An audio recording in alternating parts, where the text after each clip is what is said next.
Nagising na ba kayo isang umaga na may bigat sa dibdib?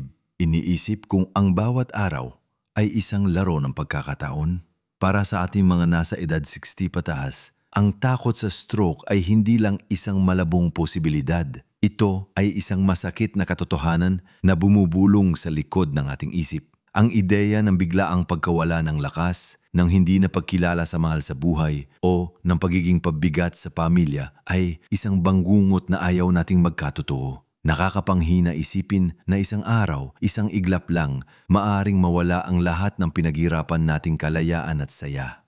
Ngunit paano kung sabihin ko sa inyo na ang isang malaking bahagi ng pag-iwas sa bangungot na ito ay nasa mga simpleng gawain na ginagawa ninyo bago pa man sumikat ang araw? Oo, tama ang narinig ninyo. Ang inyong mga gawi sa umaga ay may malaking papel sa pagprotekta sa inyong puso at utak mula sa stroke. Sa videong ito, tatalakayin natin ang 7 simpleng gawi sa umaga na inirekomenda mismo ng mga doktor na makakatulong upang maiwasan ng stroke pagtunto ng 60. Ito ay mga gawi na kaya niyong simulan agad at walang gastos. Manatili kayo at pakitingnan ang video na ito hanggang dulo para sa isang bagay na tiyak na maggugulat sa inyo at magpapabago ng inyong pananaw. Ngayon, simulan na natin ang paglalakbay na ito patungo sa mas malusog at mas ligtas na umaga. Ang una nating tatalakayin ay napakasimple ngunit napakalakas ng epekto. Ang pag-inom ng isang baso ng maligamgam na tubig pagkagising pa lamang. Barahil ay iniisip ninyo, tubig lang? Anong kinalaman yan sa stroke? Aba, malaki ang kinalaman yan, mga kababayan ko. Isipin ninyo, pagkatapos ng mahabang oras ng pagtulog, ang ating katawan ay dehydrated. Para tayong isang lupang tuyong-tuyo na nangangailangan ng tubig upang muling mabuhay. Ang ating dugo ay lumalapot kapag kulang tayo sa tubig. At ang malapot na dugo ay mas mahirap dumaloy sa ating mga ugat. Kapag mahirap dumaloy ang dugo, mas mataas ang tsansa na magkaroon ng pangmumuo o clot na siyang pangunahing sanhi ng stroke. Ang isang baso ng maligamgam na tubig sa umaga ay parang isang gintong susi na nagbubukas ng daloy ng dugo, nagpapalabas ng toxins at nagpapahanda sa inyong katawan para sa araw. Nakakatulong din ito sa pagtunaw ng pagkain at pagpapanatili ng tamang daloy ng lahat ng likido sa katawan. Hindi ba't mas maganda kung ang dugo ninyo ay dumadaloy ng malaya at maayos na parang isang malinis na ilog kaysa sa isang batis na puno ng putik? Subukan ninyo. Ilagay ang isang baso ng tubig sa tabi ng inyong kama bago matulog para pagising ninyo, ang unang gagawin ninyo ay inumin ito. Damhin ang pagkalat ng init sa inyong tiyan, ang unti-unting paggising ng inyong mga bituka at ang pagiging sariwa ng inyong isip. Walang kapalit ang pakiramdam ng kalinisan at pagkabuhay na dala ng simpleng gawi na ito. Pagkatapos ng simpleng pag-inom ng tubig, dumako naman tayo sa pangalawang gawi na magpapalusog sa inyong mga ugat at kalamnan. Ang banayad na paggalaw o pagunat sa umaga. Marami sa atin, lalo na sa ating edad, ay nakakaranas ng paninigas ng katawan pagkagising. Masakit ang likod, matigas ang leeg, mabigat ang balikat. Ito ay normal. Ngunit ang pagpigil sa paggalaw dahil sa takot na masaktan ay mas makakasama. Ang pagunat ay hindi nangangahulugang pagbubuhat ng mabibigat o pagtakbo ng malayo. Ito ay mga simpleng galaw na maaaring gawin habang nakahiga pa sa kama o nakaupo sa gilid ng kama. Subukan ninyo ang dahan-dahang pag-ikot ng inyong ulo mula kaliwa pa kanan, pagtaas at pagbaba ng inyong mga balikat, pag-unat ng inyong mga braso na parang abot langit, at pagbaluktot ng inyong mga tuhod papunta sa dibdib. Bakit mahalaga ito? Sa pagtulog, bumabagal ang ating sirkulasyon. Ang banayad na pagunat ay napapabilis ng daloy ng dugo, napakalabas ng pamumuo sa mga ugat na maaring mabuo sa gabi, at napapahusay sa pag-aatid ng oxygen sa buong katawan, kasama na ang utak. Nakakatulong din ito sa pag-iwas sa pagkahulog dahil sa pinahusay na balanse at flexibility. Hindi ba't masarap sa pakiramdam na magsimula ng araw na magaan ang katawan at maluwag ang galaw na parang bagong langis ang inyong mga kasu-kasuan? Isipin ninyo, ang bawat banayad na pag-unat ay isang pag-iwas sa posibleng pagbabara ng daluyan ng dugo. Hindi na kailangang maging atleta. Ang mahalaga ay ang regular na paggalaw, kahit pa ilang minuto lang. Gawin ito ng 5 hanggang 10 minuto bago pa man kayo tuluyang bumangon. Makakatulong ito hindi lang sa inyong pisikal na kalusugan, kundi pati na rin sa inyong mood. Dahil ang paggalaw ay naglalabas ng mga feel-good hormones.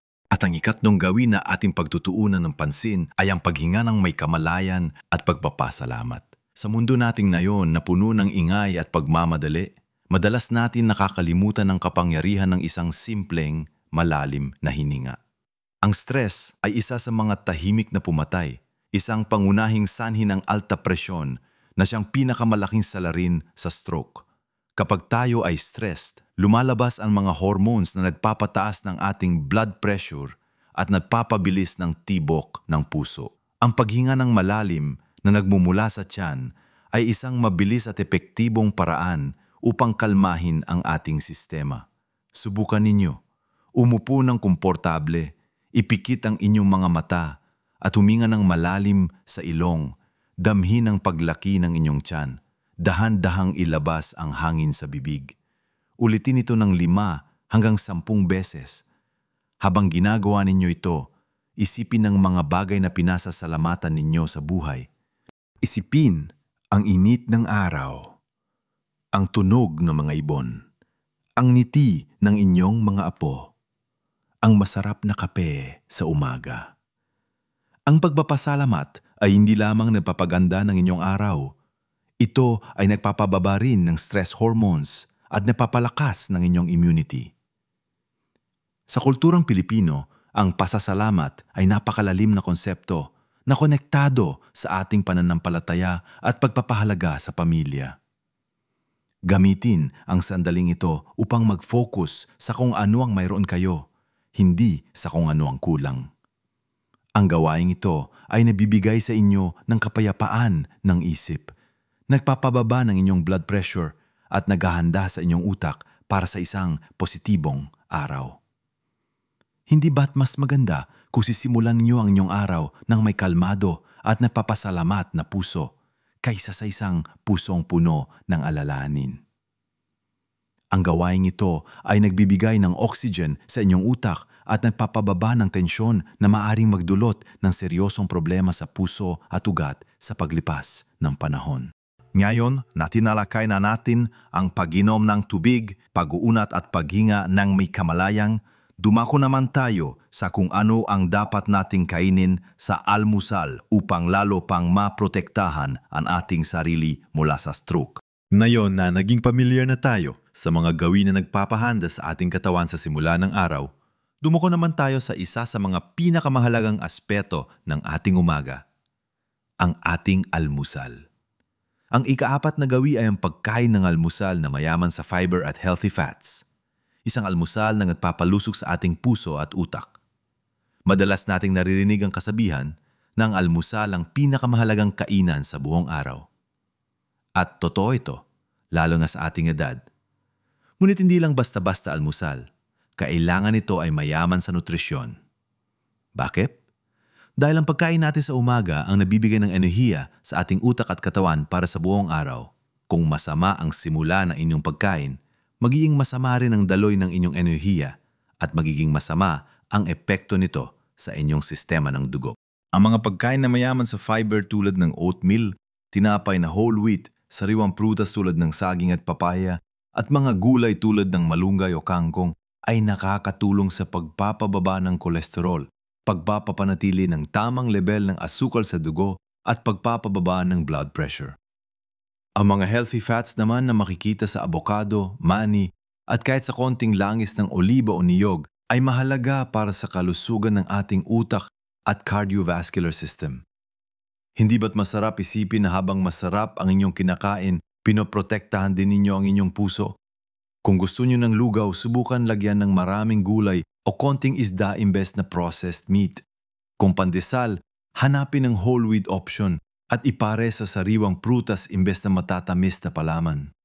Ang pagpili ng tama sa almusal ay isang malaking hakbang laban sa sakit sa puso at stroke. Pagkatapos ng masustansidyang almusal, narito ang ika-5 gawi na napakahalaga lalo na sa atin mga may edad na, ang regular na pagmamonitor ng inyong blood pressure.